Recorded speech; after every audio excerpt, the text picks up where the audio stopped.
Good evening, my name is Garrett, and welcome to The Last Call. Tonight's final drink is from Forefinger Distillery. This is their Rye Whiskey Bottled in Bond, coming in at a 50% ABV, at least 4 years old. So, Forefinger Distillery, based out of Indianapolis, Indiana, aging, distilling, bottling all their own spirits, and have quite the extensive lineup of spirits that they offer, which is phenomenally crazy awesome to see.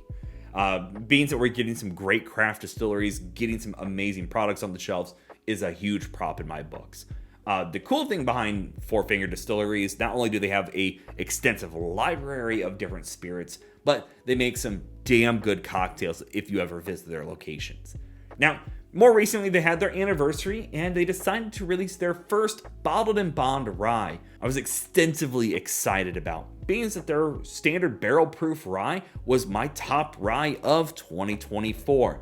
Phenomenal rye. So I'm excited to see this at a Bottled in Bond status, which, quick rundown on that, is that we know it's 50% ABV, at least 4 years old, aged in a government bonded warehouse, all the grains coming from a single farming season, and all done under one master distiller. On top of things, they also tell us the mash bill on here right on the front of the bottle, coming in with a 53% rye, 35% corn, and a 10% malted barley. So, let's just go ahead and jump into it and see how well Forefinger Distillery does with a Bottled in Bond Rye. Love their logos on here. Quick rundown on the Forefinger name. Brad, the master distiller, lost his finger during the building of their stills and their whole shebangs. So that's kind of the running joke every year. They pay homage to the pinky. Originally, you may know them by another name of 1205 Distillery, but they went through a full rebranding, officially going by Forefinger Distillery. Brad is such a nice guy if you ever get the chance to talk with him as well. Very knowledgeable, very cool, very laid back dude. So, as always, make sure you like the video, subscribe to the channel. Hang around for a bit, become a member if you'd like. If you're interested in some other reviews that I've done over Forefinger Distillery, links to those videos will be up above and down below for you to check out. Gorgeous golden color going on there. Got a nice bit of like a almost citrine, but like a darker citrine color going on. Alrighty, let's go for notes.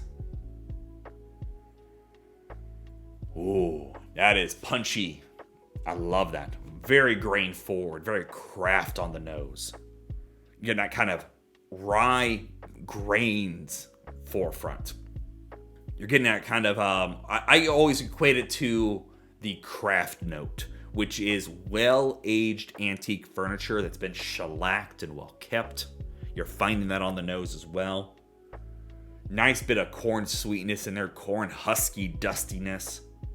Light bit of waxiness in there from the barley. But I'll tell you what, this is forefront what a craft distillery can produce instantly on the nose. The rye spiciness is there, a little herbal, dash medicinal, but tons of raw grains. You're getting that kind of, it teeters close to the bread. You get almost that rye bread note in there. Almost multi-grain-like. No real ABV, nothing harsh, no off notes. We might do a 3-bottle comparison between their standard rye, their barrel proof, and then the Bottled in Bond for funsies. Love the varnish note in there. Very much this antique wood note showing through.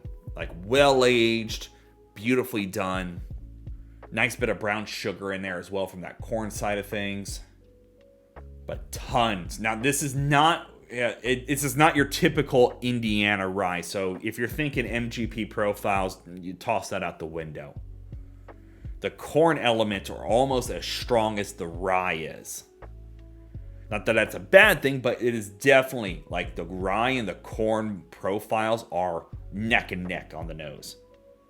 But beautiful oakiness, a little bit of brown sugars in there, nice ribbon of caramel and some sweet vanillas, but that rye grains are what is forefront here. Alrighty, let's go for a taste. Oh man. Lots of that grain profile on the taste. It is beautiful craft forward profile. A lot of that rye raw grain. A little bit of like an oats or like a granola concept going on here. As soon as I said that, my brain is turning with granola now. Get a little bit of chocolate, nice bit of nuttiness in there as well. Almost trail mix like. Nice bit of charriness from the cask. Little bit of just a small drizzle of honey in there. Nice bit of caramel as well.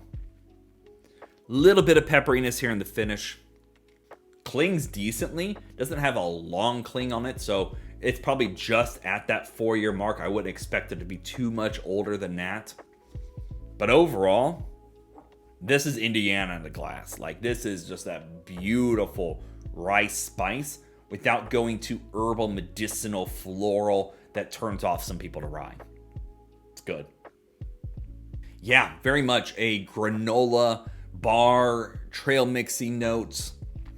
A little bit of chocolate in there, milk chocolate sweetness. Maybe even a little bit of an orchard sweet in there too. Like just a light bit of orchard sweetness. Love the oiliness on the palate. It's got a good cling to it. But the big thing for me, it's not cling from the age, but it's cling from the oiliness. And it's just got this nice light pepperiness in the linger here. It's not super crazy in depth with flavors, but coming from craft, going bottled and bond on this was a great idea. Not only are you showcasing what you're flexing, what you're able to do, but the flavors are balanced and are beautifully done here. If I want to do any deep criticisms, I want a little bit more of the spiciness from a rye kind of profile, but beyond that, there's not really a fault here.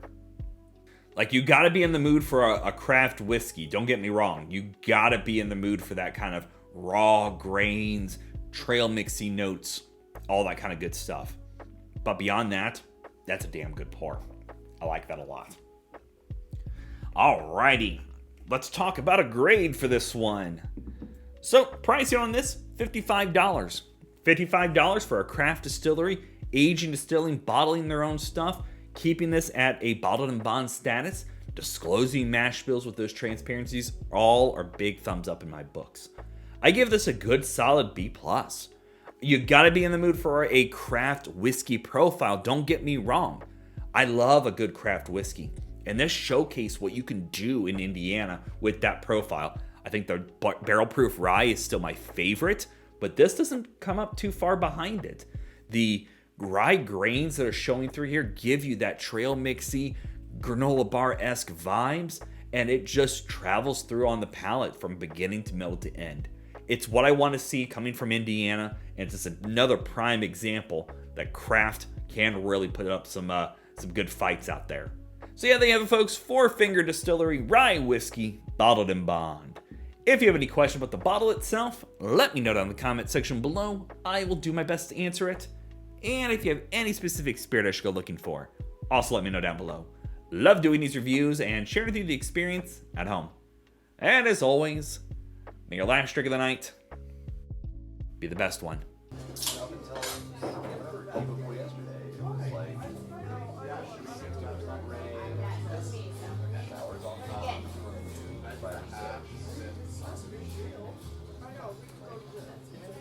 You know, and I even like it might